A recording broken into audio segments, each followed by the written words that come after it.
আকাশ জুড়ে দৈত্যাকার ঘূর্ণির বিস্তার, যা এত বিশাল যে বাতাসের পরিধি একটি প্রদেশ নয়, একাধিক অঞ্চলকে একসঙ্গে গ্রাস করতে পারে। ঘন্টায় প্রায় 200 কিলোমিটার বেগের দমকা হাওয়া, টানা কয়েকদিনের অতিবৃষ্টি, 10 মিটারেরও বেশি উচ্চতার উত্তাল ঢেউ, আকস্মিক বন্যা, ভূমিধস, সব মিলিয়ে পূর্ব এশিয়ার দিকে ধেয়ে আসছে টাইফুন ডলফিন।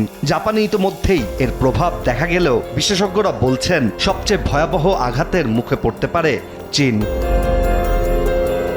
টাইফুন ডলফিন প্রথমে জাপানের দক্ষিণ পশ্চিমাঞ্চলে আঘাত হানতে শুরু করেছে। কাগেশিমা ও ওকিনাওয়া অঞ্চলে কয়েক লাখ মানুষকে নিরাপদ স্থানে সরে যাওয়ার নির্দেশ দেওয়া হয়েছে ইতিমধ্যে। শত শত মানুষ আশ্রয় কেন্দ্রে অবস্থান নিয়েছেন। প্রবল বাতাসে আহত হওয়ার ঘটনাও ঘটেছে। দেশটিতে বাতিল হয়েছে 5 শতাধিক দেশীয় ও আন্তর্জাতিক ফ্লাইট। থমকে গেছে স্বাভাবিক জীবনযাত্রা।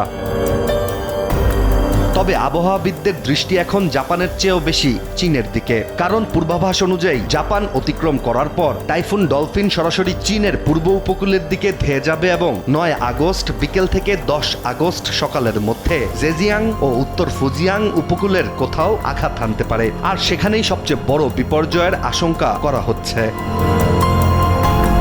চীনের জাতীয় আবহাওয়া কেন্দ্র ইতোমধ্যেই ইয়েলো অ্যালার্ট জারি করেছে। জেজিয়াং, ফুজিয়াং, তাইওয়ান সহ বিস্তীর্ণ এলাকায় ভারী বৃষ্টি ও প্রচণ্ড ঝড়ের সতর্কতা দেয়া হয়েছে। শুধু উপকূল নয়, অভ্যন্তরীণ বহু প্রদেশেও বন্যা ও ভূমিধসের ঝুঁকি তৈরি হয়েছে। আবহাওয়াবিদরা বলছেন ডলফিনের বাতাসের বিস্তার এতটাই বড় যে এটি উপকূল পেরিয়ে শত শত কিলোমিটার ভেতরের এলাকাতেও ধ্বংসযজ্ঞ চালাতে পারে। চীনের আবহাওয়া কর্তৃপক্ষ জানিয়েছে ঝড়টি কোথায় আঘাত হানবে তা এখনো শতভাগ নিশ্চিত নয়। তবে যদি এটি উত্তর জেজিয়াং হয়ে উত্তর পশ্চিম দিকে অগ্রসর হয় তাহলে সাংহাইও ভয়াবহ ঝড় ও অতি ভারী বৃষ্টির মুখে পড়তে পারে। এছাড়া কয়েক দিনের মধ্যে 10 সেন্টিমিটারেরও বেশি বৃষ্টিপাতের আশঙ্কা করা হচ্ছে।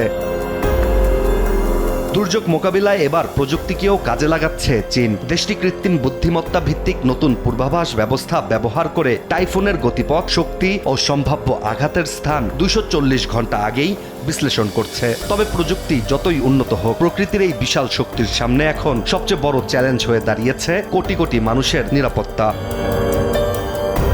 আবহাওয়াবিদরাও আরও সতর্ক করে বলছেন শক্তিশালী এল নিনো পরিস্থিতির কারণে চলতি আগস্ট মাসে পূর্ব এশিয়া জুড়ে আরও কয়েকটি শক্তিশালী টাইফুন আঘাত হানতে পারে। আর তাই টাইফুন ডলফিনকে শুধুমাত্র একটি ঝড় হিসেবে নয়, বরং এই অঞ্চলে শুরু হতে যাওয়া আরও বড় দুর্যোগ মৌসুমের প্রথম বড় সতর্কবার্তা হিসেবেই দেখছেন বিশেষজ্ঞরা। ইশতিয়াক হোসেন, দেশ টিভি।